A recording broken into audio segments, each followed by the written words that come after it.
Vitbi, England, today a seaside town, but the spiritual heritage of this town dates all the way back to the 7th century.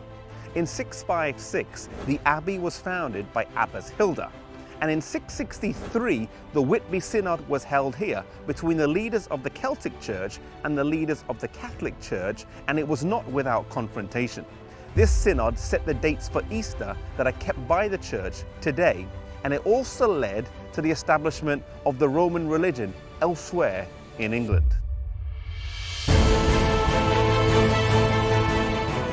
At that time, in this part of England, the Celtic Church was the dominant faith, due to the missionary work of Aidan, who had been sent over from Iona. These people were Bible believers, they kept the Sabbath, and they did not recognize the papacy as ruler in spiritual affairs.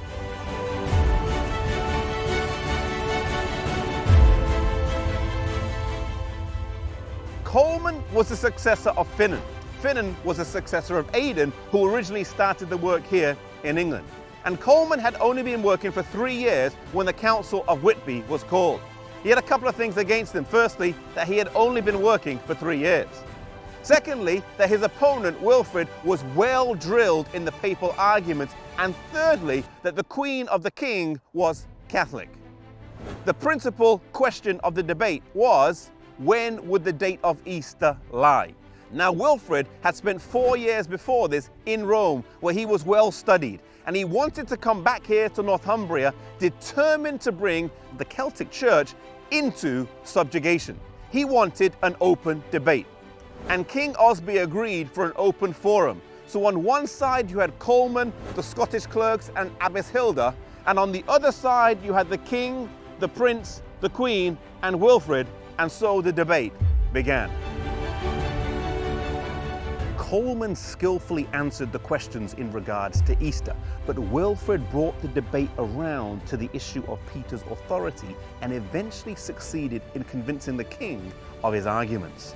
The king and the people decided to conform to the pretended superiority of the papal Easter and thus align the church in England with the papacy, a shift from its original roots.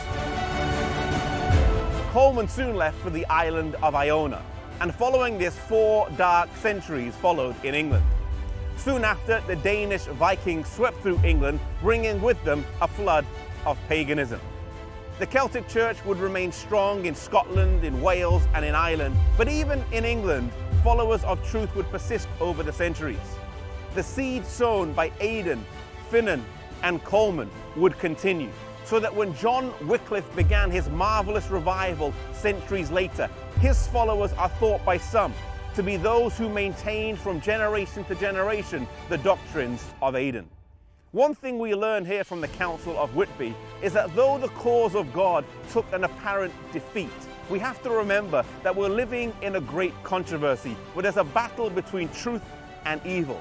And like in the words of the song, Once to Every Man and Nation, where the words go, though the cause of evil prosper, yet 'tis truth alone is strong. Sometimes in our life or in our work, it can look like the cause of God is taking a beating.